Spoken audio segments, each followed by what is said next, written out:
L'épisode 5 de Dune Prophétie se termine par des révélations majeures concernant Desmond Hart. Il y a aussi beaucoup d'autres nouveaux éléments à décomposer. Bien le bonsoir, mesdames et messieurs. Nous sommes l'animation de la soirée. Cet épisode a vu plusieurs confrontations tant attendues et a offert des révélations importantes. Desmond Hart et son identité a été une source de mystère tout au long de la saison. L'épisode 5 révèle enfin d'où il vient et qui il est. Kieran Atreides a finalement été dénoncé comme traître par Constantine Corino, le fils bâtard de l'empereur. Pendant ce temps, sur Wallach 9, Sœur Lila a repris conscience après les événements de l'épisode 2, mais elle est dans un état plutôt confus. Kieran Atreides a été un personnage conflictuel tout au long de la saison 1, car son intérêt amoureux pour la princesse Inez a interféré avec sa mission auprès de la rébellion. Bien que la plupart des membres de la rébellion sur Seleucia Secundus aient été anéantis, Kieran tente de retourner au palais impérial pour reprendre ses fonctions de maître d'épée. Cependant, comme lui dit Michaela, il lui est impossible de devenir l'homme qu'il prétendait être. Constantine Corino, le fils bâtard de l'empereur, se rend compte qu'il est un traître et l'arrête. Surtout, Valia Harkonnen a appris le rôle de Kieran Atreides dans la rébellion dans l'épisode 2 et elle amène Sœur Francesca Seleucia Secundus pour l'aider à retrouver la foi de l'empereur dans la communauté. Francesca est la mère de Constantine et elle lui rappelle le but de sa vie. Protéger Inez. Elle explique qu'il devra peut-être même protéger sa sœur de ceux qui prétendent l'aimer, laissant entendre que Kieran est un problème. Plus tôt dans l'épisode, il a été témoin de l'explosion de Kieran après avoir appris que Desmond Hart partait à la recherche de rebelles à tuer, et Constantine a relié les points. L'empereur Javico Corino est marié à l'impératrice Natalia, une femme qui l'a aidé à unifier l'Imperium grâce à la force politique de sa maison. Comme elle explique, la montée de la communauté a endommagé sa confiance en Natalia, car il s'est finalement épris de Sœur Francesca. Avec elle, il a eu Constantine que la communauté avait planifié dans le but de protéger la princesse Inez, qu'elles avaient l'intention de voir placer sur le trône. À la fin de l'épisode 5, Javico ravive sa romance avec Francesca après que Constantine ait joué un rôle dans la capture du traître Kieran Atreides pour la première fois. Javico est fier de son fils bâtard, le voyant prendre l'initiative de défendre leur maison contre une menace qui avait violé leurs murs et leur confiance. Francesca est toujours alignée sur Valia et la communauté, sa relation avec Javico est donc principalement axée sur le rétablissement de sa confiance. Dans l'épisode 2, Sœur Lila a subi un processus, l'intention de Tula Harkonnen étant d'accéder à la mémoire génétique de Lila. Les ancêtres de Lila incluent la mère supérieure Rakela, décédée dans les flashbacks de l'épisode 1, laissant la place à Valia pour devenir la nouvelle mère supérieure, ainsi que Dorothea, la femme sur laquelle Valia a utilisé la voix pour la tuer. La procédure s'est mal déroulée et Lila a vécu une expérience de mort imminente. Cependant, Tula a depuis tenté de la ressusciter en utilisant l'épice et la machine pensante. Sœur Lila s'est réveillée à la fin de l'épisode 4 dans un état bizarre et ses yeux brillaient d'un bleu brillant à cause de l'épice qui lui avait été injectée. Il semble que les effets soient toujours répandus car elle prétend être la forme de ses ancêtres au hasard. L'épisode 5 a vu Rakela revenir par l'intermédiaire de Lila, fournissant à Tula la sagesse qu'elle attendait de l'ancienne mère supérieure. Puisque Lila ne contrôle pas ses formes, Dorothea pourrait tout aussi bien apparaître dans le final de la saison pour se venger. Sœur Kasha était la diseuse de vérité de l'empereur Javico Corino, décédée à la fin de l'épisode 1, et l'épisode 5 a vu Rakela commencer à étudier son cerveau. Rakela reconnaît un virus dans le cerveau de Kasha qui ressemble à la peste omnus, une maladie utilisée par les machines pensantes pendant le djihad butlérien. La précédente peste omnus prenait forme dans le foie, tandis que cette version se déclenche dans la partie du cerveau qui active les sentiments tels que la peur. Le virus semble s'être propagé autour de leur sororité, provoquant leur cauchemar. Valia Harkonnen fait face à l'un de ses ennemis les plus puissants à ce jour, Desmond Hart, qui espère éradiquer la communauté. Son plan consiste à regagner la confiance de l'empereur par l'intermédiaire de Sœur Francesca et à utiliser d'une manière ou d'une autre l'identité génétique de Desmond Hart contre lui. Comme elle ne peut pas utiliser ses pouvoirs directs sur lui, elle tente de récupérer sa force politique, recourant même à sa propre maison pour l'obtenir.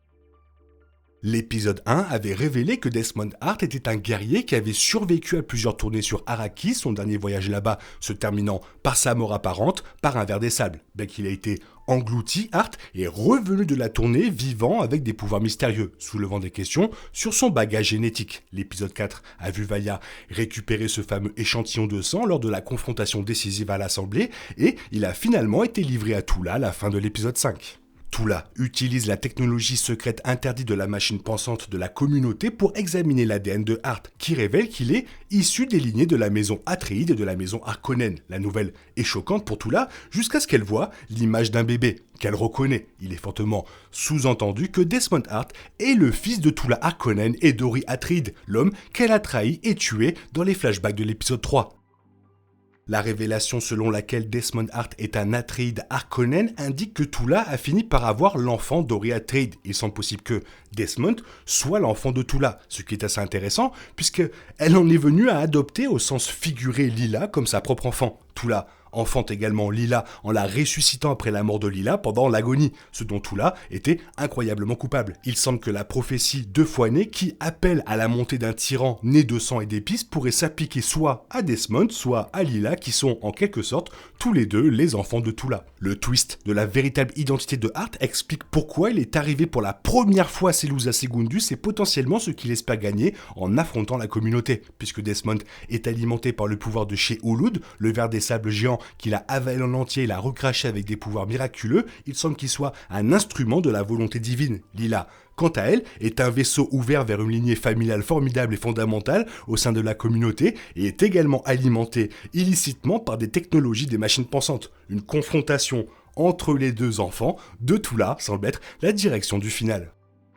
Desmond Hart révèle certains détails de son enfance et de son adolescence à Natalia, donnant un premier aperçu de l'histoire de son mystérieux personnage. Natalia se rend compte que Desmond Hart a été choisi par Sheolud dans un but important, même si on ne sait pas exactement où cela nous mène dans l'épisode final. Natalia révèle qu'elle a également été choisie pour diriger des légions de monde dans l'Imperium afin de forger un nouvel avenir, mais qu'elle a été contrecarrée par la communauté et leurs besoins insidieux de contrôle. Cela incite Desmond Hart a parlé de la façon dont la communauté lui a fait du mal. Desmond révèle à Natalia que la femme qui lui a donné naissance l'a envoyé vivre parmi des charognards, ce qui l'a laissé se battre pour des restes juste pour survivre depuis qu'il était enfant. Il ne dit pas à Natalia le nom de sa mère, peut-être parce qu'en fait, il ne la connaît pas du tout, mais déclare que sa mère était membre de la communauté. Natalia réalise à ce moment-là qu'elle et Desmond partagent une similitude clé. Ils cherchent tous deux à se venger de la communauté. On sait peu de choses sur la vie de Desmond avant son arrivée sur la planète impériale, mais la sœur dont il parle est probablement Tula.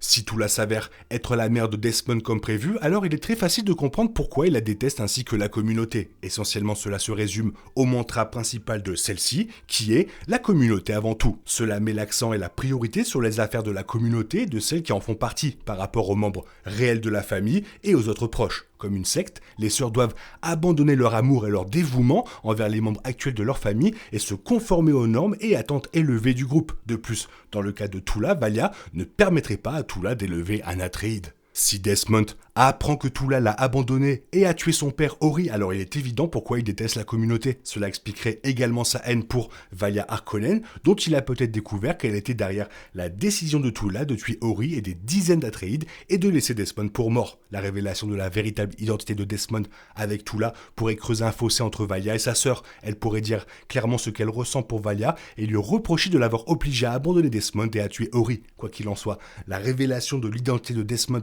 forcera Tula à réagir de manière extrême et pourrait la voir se retourner contre sa propre sœur dans l'épisode 6. Dinguerie, cette série c'est une dinguerie, ça fait plaisir de l'avoir eu, c'est bientôt fini, c'est vraiment dommage. Toi, qu'est-ce que tu en penses? Fais-moi part de ton avis dans la zone commentaire, sinon il est temps pour toi de reprendre le cours normal de ta vie. On se retrouve bientôt pour une nouvelle vidéo. Bisous, bisous, bye bye. Il est impossible de compter sur les autres de nos jours, on est obligé de tout faire soi-même. Je me trompe? Rien de grave, j'avais tout prévu. Où va le monde, je vous le demande.